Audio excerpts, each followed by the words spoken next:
if you're not on a spiritual path, maybe it's a good time to kind of commit to something a little bit more than like you know dabbling or religion, or even the religion of blaming or whatever.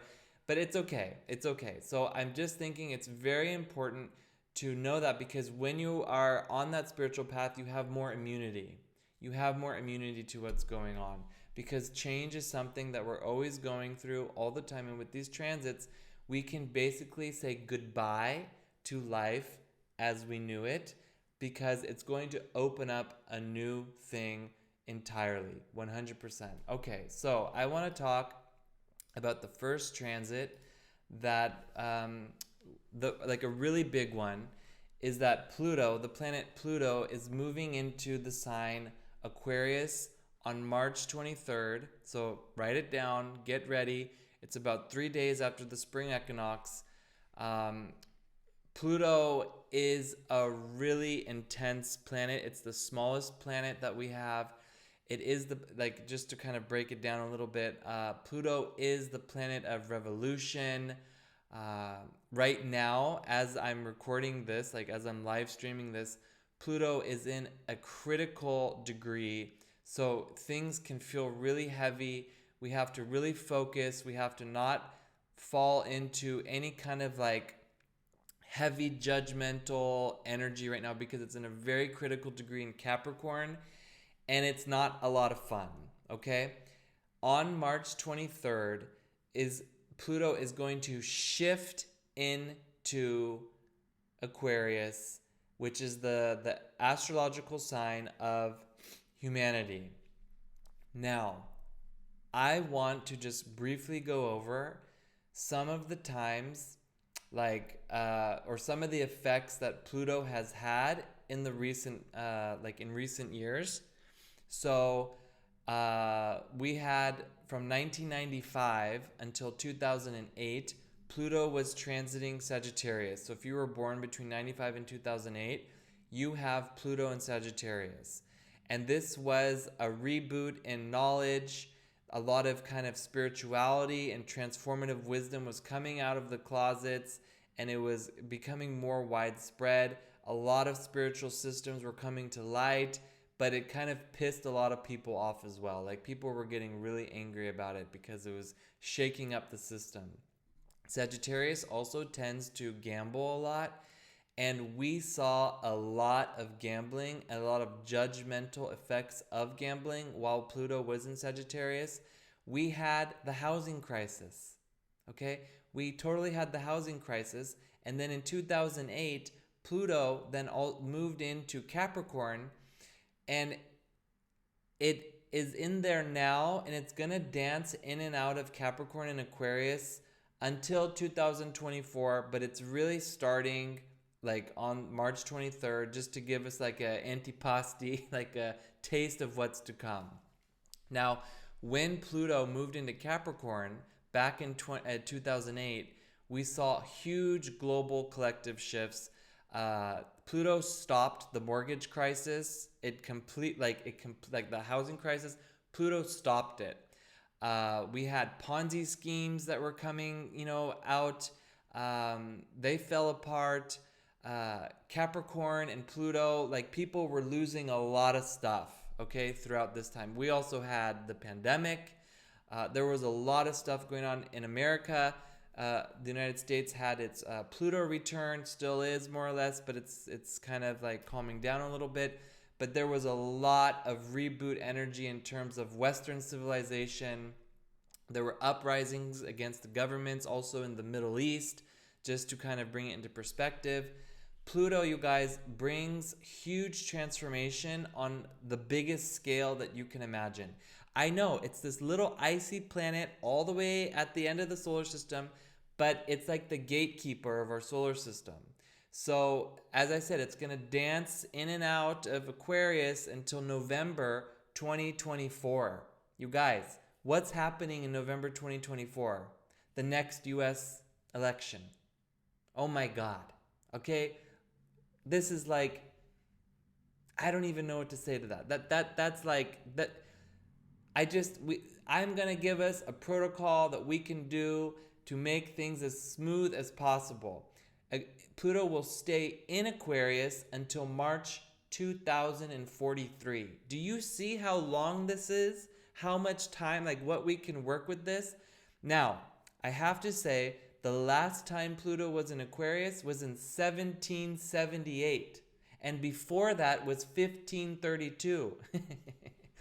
I love history because it kind of it shows us what was there, what's going on now. But just to briefly go over it, in the 1770s, it was a period full of discoveries, full of breakthroughs. Pluto was in Aquarius. Like in every area of life, there was a breakthrough. What happened in that time when Pluto was in Aquarius brought innovations that we still work with today. Okay? We also had the American Revolutionary War. We had the Boston Tea Party. We had the Industrial Revolution. There was like all kinds of huge like movements forward. There was populism, which is an influence that we see still today. It was really interesting. All kinds of discoveries. Now I think we pretty much discovered most of the surface of Earth. I would argue that we haven't really explored the seas enough, but it could be like Pluto and Aquarius, more space exploration, because last time, like, there was new lands being discovered south of the equator. The Europeans, like James Cook, they were exploring like Australia and all of that. So it was really interesting. There was a deepening. Pluto digs and deepens things like psychological studies, philosophical studies. There was like all kinds of global movements and new orders kind of like uprising out of Aquarius. There was also advancements in chemistry. Politics got really way more intense. The Age of Reason was like really being deepened, and I mean really it was really amazing actually. So Pluto in Aquarius is going to bring change on probably the biggest scale you could imagine. We can expect transformation on this huge collective level, spiritually, mentally, emotionally, physically.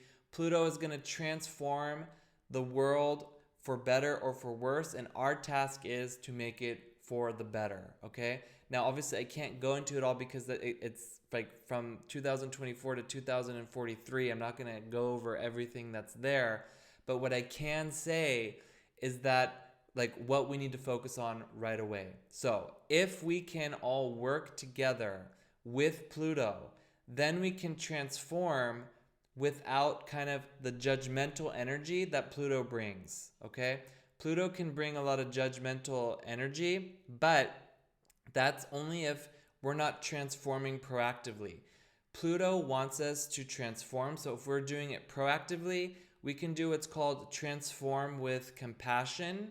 We can transform without pain. We can transform without suffering, without loss. And we can transform with grace and like gentleness. Like being very polite with our transformation. Like not being like street about it, but being like very proper with our transformation.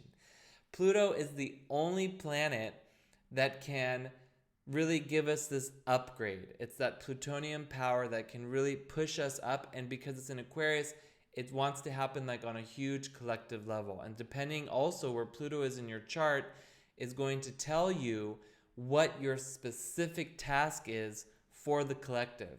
Now, moving into Aquarius, we can see, of course, transformation and an upgrade and a reboot of what's called the Age of Aquarius, which is that time of expansion. It started in the 1500s, where we had the expansion of knowledge.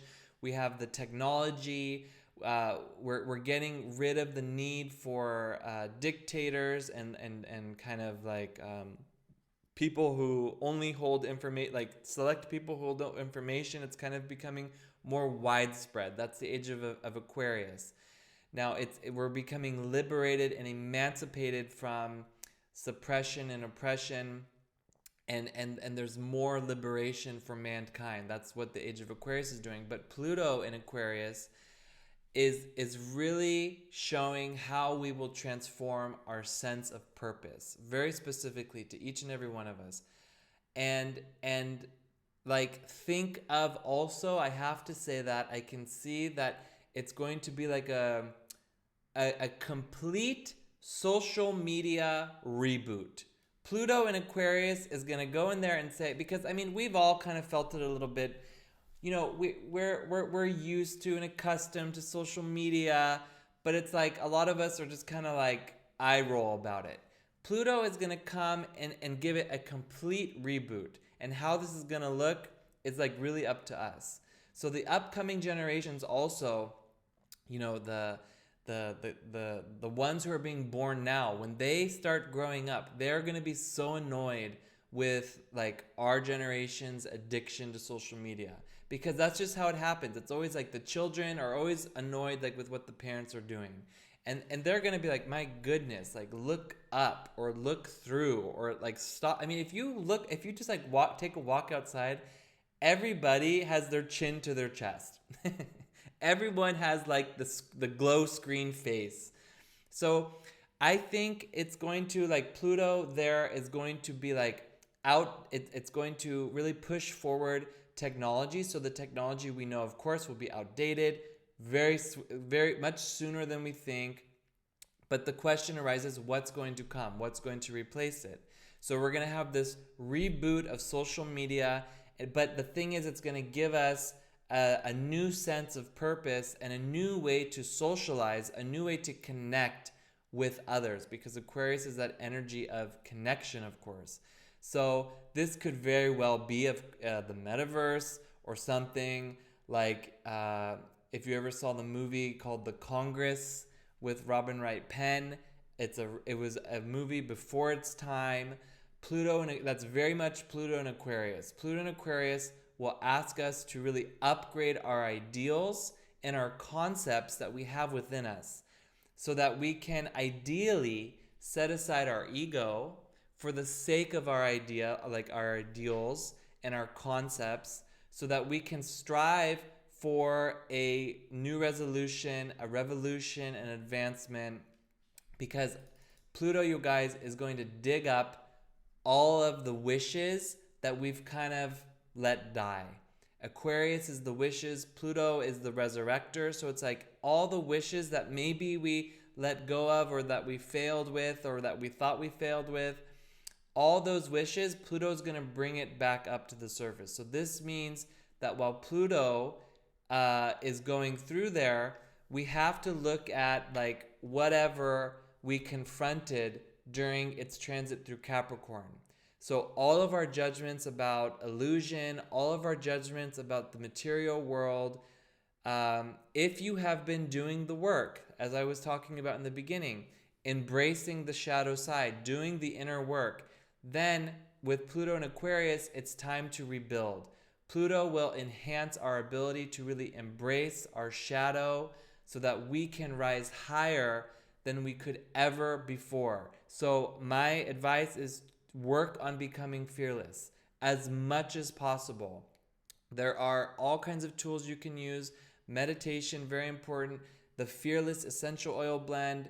Whatever you need to do to overcome fear is going to be how we can really make the most of Pluto and Aquarius. Because fear stops you and your wishes, okay?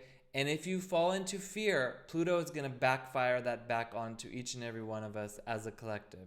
And I know for myself, like I get afraid, just with silly things like learning foreign language. It's sometimes it's very difficult to like put yourself out there and sound like an idiot, especially like if you have like eloquent thoughts and then you can't really express it in a foreign language. I know that, especially in front of natives, like people who actually speak it.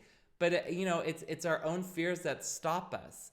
And it's like we need to improve on ourselves, perfect our skills, not hide. We don't want to hide.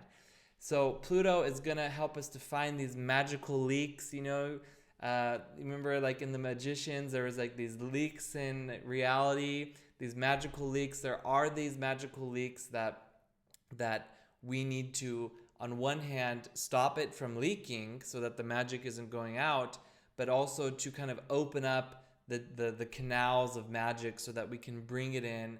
And not everyone's going to be on board with this. Some people are going to fall into kind of like horrible experiences of collective judgment, maybe some kind of like brainwashing or something. But if we are overcoming our fears and we're not hiding and really pushing ourselves forward, we could see the effects of secret societies crumbling. A lot of the systems and the skills and the technologies that are secret, they will come to light. This could totally happen with Pluto and Aquarius. And the first part of this transit is about entirely transforming our creativeness, transforming our narcissism that we see so much on social media and even just like in the world, and really tapping into our creative potential. But we have to become fearless about that.